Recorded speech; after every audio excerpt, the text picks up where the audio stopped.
Welcome back, guys, to another episode of Blackhawk Rescue Mission 5. Just a quick disclaimer, guys, it's going to be some spoilers for the next operation, so if you don't want to hear it, make sure you skip this video. For those of you who do, hang on to your butts. This is going to be a crazy one.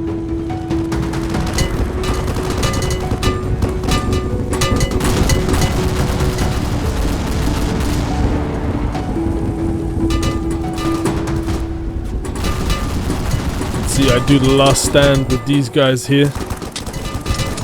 Don't know how I managed to carry on shooting whilst I was down.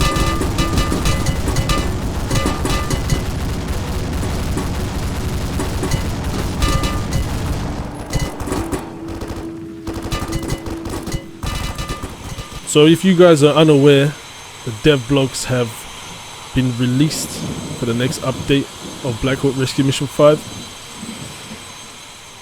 And the updates are as following. The next operation is set to launch late July 2020. We've been hard at work getting ready for the next operation. Today we're confident to give some more detail on what you can expect to see in Blackhawk Rescue Mission 5. In the PvE mode, there will be a North Island revamp. There will also be improvements to the current quarry.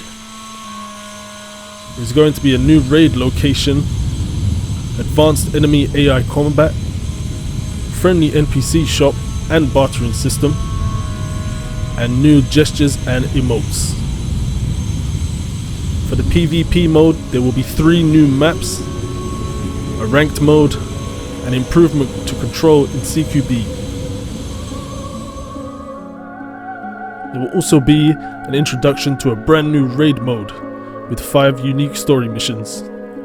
Since the introduction of the new map in Operation Daybreak, the North Island has remained an empty plot of terrain with nothing for players to explore.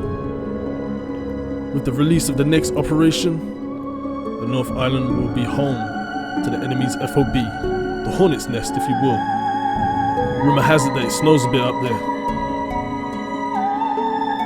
As you can see in the images that follow, there is going to be new vehicle model revamps.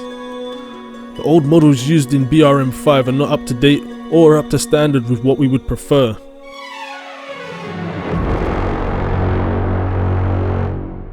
As such, we've slowly started to redo all the vehicles in game to make them both more optimized as well as make them significantly better looking. They have significantly more detail as well as functional parts. The cockpits will be functioning screens to aid the player in flying. Many have complained about the interior of the A-10s and that they were completely unusable. Thus, these new models given to the players can exclusively be flown in first person for a more hardcore experience. Raid mode is still in early development. All you need to know is that there's a 5-player co-op mode with 5, 15 and 30-minute missions that you can play through. Each mission is set in a different part of the world and will feature mission-specific gear such as uniforms and objectives. There will be an introduction of advanced enemy AI combat. The introduction of sniper and RPG enemies definitely gave combat a new refreshing feel, but it's still missing a lot. The next operation will introduce 2 new enemy types as well as improvements to the current enemy types with voice lines and ability to throw flash grenades. Better duck and roll mechanics as well. Another important improvement is being worked on is better pathing for the current outposts.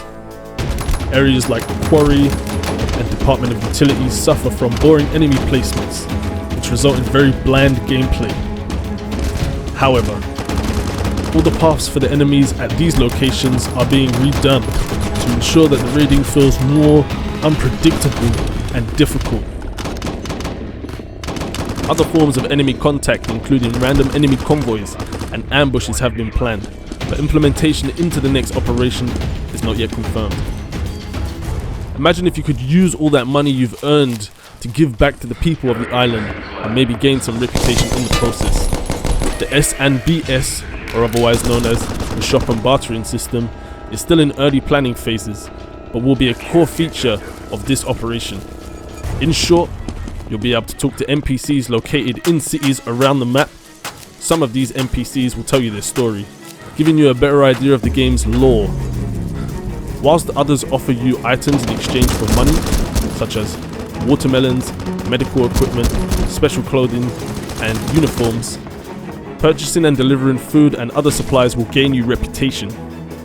The more reputation you have, the more NPCs you'll be able to talk to. And also, the more items and special items you'll be able to receive. Besides the return of the old idle poses, new tactical gestures of clearing buildings will be added. Idle poses for sitting, talking, sleeping, and weapon inspection will also be added. These will be accessed in a new tactical menu that will also be home to the new medical menu.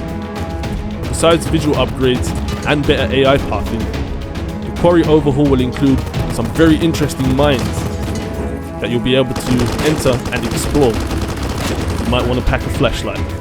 3 new maps and a rank mode. There will be a tab for leaderboards.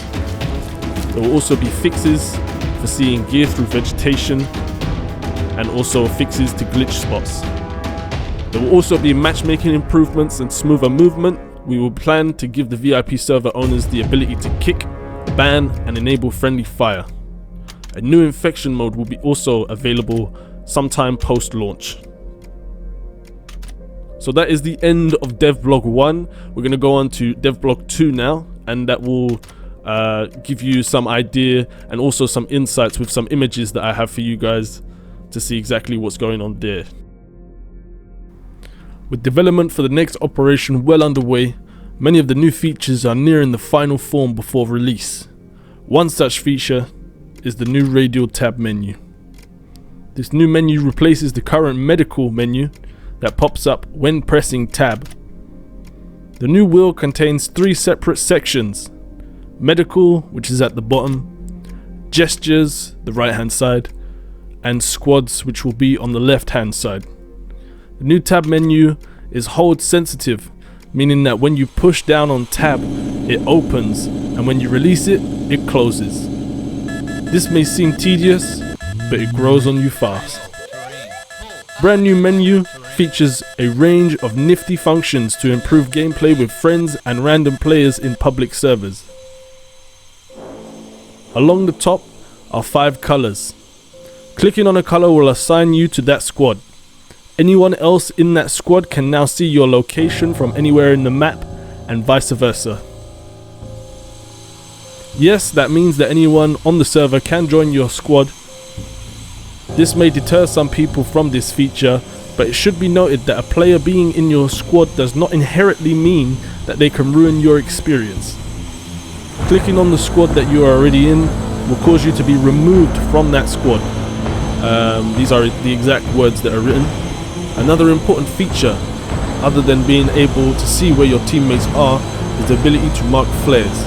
Simply throw down a flare like you normally would and select what you want to mark the flare as in the second row of the squad menu.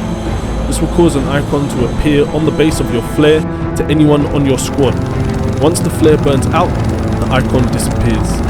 The new gestures menu features a range of new emotes and gestures you can use in-game for both roleplay and improved coordination with team members. Now please note guys that all these gestures are subject to change on final release, and if you look in the devblog itself, devblog 2, you'll get a whole list of the emotes that you can look at. I'm not going to read them all out right now. For the final section, it says no gameplay changes, just visually different, everything functions the same, though the menu no longer closes every time you use a bandage for now, and that's the medical menu.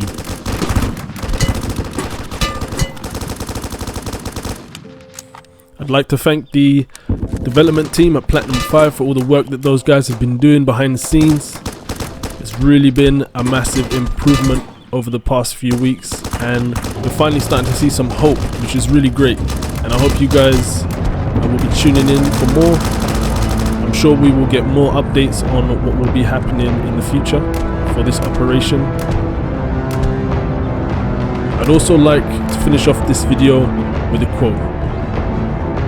As mankind becomes more liberal, it will be more apt to allow that all those who conduct themselves as worthy members of the community are equally entitled to the protections of civil government.